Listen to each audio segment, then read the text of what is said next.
অনেক নেতা বিদেশে আছেন, তারা দেশে আসার সাহস পাচ্ছেন না, কারণ তারা ইংল্যান্ডের নাগরিকত্ব লাভ করেছেন।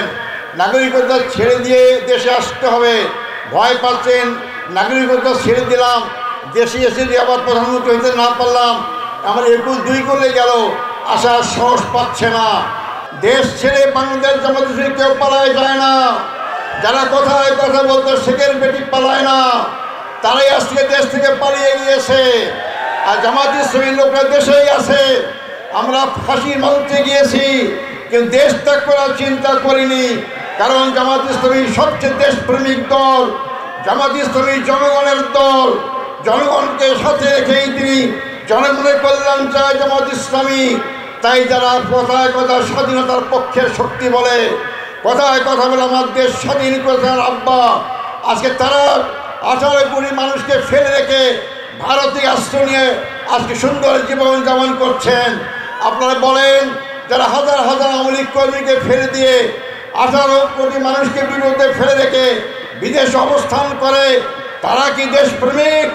না, যারা বিদেশ থেকে এসে ফাঁসির মঞ্চে গলায় ঝুলিয়ে মৃত্যুবরণ করে, তারাই দেশপ্রেমিক। সানবিট সব দিবে সামাল। সানবিট ম্যাজিক প্রেস ডিশওয়াশিং এর মাথা ঘোরানো সলিউশন। কিন্তু আমাদের এই ভাই, অবিশ্বাস হলো সত্য, 30 বছর ধরে এত সুন্দর জীবনযাপন করেছিলেন, কোটি কোটি টাকা ইনকাম করার সুযোগ ছিল, আন্তর্জাতিকভাবে সকল জায়গায় যাওয়ার সুযোগ ছিল। শুধু আমির জামাতের কথা শুনে আনুগত্য করে উনি সমস্ত কিছু দুনিয়ার সুখ শান্তি ছেড়ে দিয়ে আপনাদের পাশে দাঁড়িয়েছেন। আপনারা কি পারেন না তার পাশে দাঁড়াতে? আপনার হাত তুলে দেখান, তার পাশে থাকবেন ইনশাল্লাহ। উনি আপনাকে ছেড়ে যাবেন না। সংগ্রামী ভাই বন্ধুগণ, আমাদের বিরুদ্ধে আরেকটা অভিযোগ করা হয়, অমুসলিমদের নাকি আমরা মুসলমান বানাবো, আমরা ক্ষমতায় গেলে তারা ঠিকমতো পূজা পালন করতে পারবে না। আমি যদি এখানে হিন্দু ভাই থাকেন, তাকে আমি স্মরণ করতে বলবো, 2024 সালের পূর্বে যে হাসিনা ক্ষমতায় ছিলেন, আপনার প্রায় দেখবেন দুর্গা পূজার সময় পূজা মণ্ডপ ভাঙ্গা হতো, মূর্তি ভাঙ্গা হতো, আর দায়িত্ব ইসলামী ছাত্র ইসলামী জামাত ইসলামীকে দেওয়া হতো। আপনারা বুকে হাত দিয়ে বলেন, আজকে 2025 সালে যে দুর্গা পূজা হয়েছে, বাংলাদেশের কোনো মিডিয়া কেউ এই কথা বলতে পারেনি যে একটা দুর্গা মণ্ডপে হামলা করা হয়েছে, একটি মূর্তি ভাঙ্গা হয়েছে, কেউ বলতে পারবে না। তাহলে আগে, এখন তো আমরা ক্ষমতার কাছাকাছি, এরপর যদি দুর্গা পূজা আমরা ভাঙতে না পারি, এর আগে দুর্গা পূজার মণ্ডপ ভেঙেছিল কে? যারা ভেঙেছিল আজকে দেশে নাই, দেশটিটা পালিয়ে গিয়েছে। অতএব জামাত ইসলামী আমিরে জামাত তিনি ঘোষণা দিয়েছেন 24 সালের পট পরিবর্তনের পরে আপনারা সকল হিন্দু বাড়িতে পাহারা দেবেন, মন্দিরে পাহারা দেবেন, যদি কেউ দুঃসাহস করতে না পারে অন্য ধর্মলোকের উপর আঘাত করতে। এই প্রমাণ জামাত ইসলামী দিয়েছে।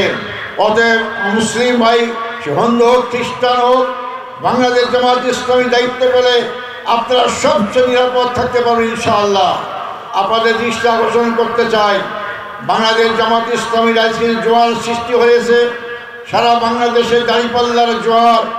এই জোয়ারে ভীত হয়ে আমাদের বিরুদ্ধে আজকে জঘন্যতম হামলা শুরু করেছে। আসলে যারা পরাজয় নিশ্চিত জানে, তাদের মাথা ঠিক থাকে না, তারা আবল তাবল কাজ করে। এই জন্য তারা বিভিন্ন জায়গায় জামাত অগ্রযাত্রাকে থামাবার জন্য পুরাতন কায়দা বিভিন্ন হামলা করার চেষ্টা করছে। আমরা পরিষ্কার কথা বলতে চাই, আমরা কাউকে হামলা করব না, তবে হামলা করতে আসলে 2 হাত নিয়ে যেতে পারবেন না ইনশাআল্লাহ। সংগ্রামী ভাই বন্ধুগণ, আগামী নির্বাচনে আমরা ভোট কেন্দ্র পাহারা দেবেন। আমরা 24 পুরে বাংলাদেশকে নিয়ে যেতে চাই না। দিনের ভোট রাতে হোক আমরা চাই না, আমরা দামি নির্বাচন হোক আমরা চাই না। সন্ত্রাস করে, ভোট বাক্স দখল করে, অথবা ভোট বাক্সে ব্যালট ঢুকিয়ে দিয়ে আপনারা পরাজিতকে জয়লাভ দেখাবেন, এই দিন শেষ।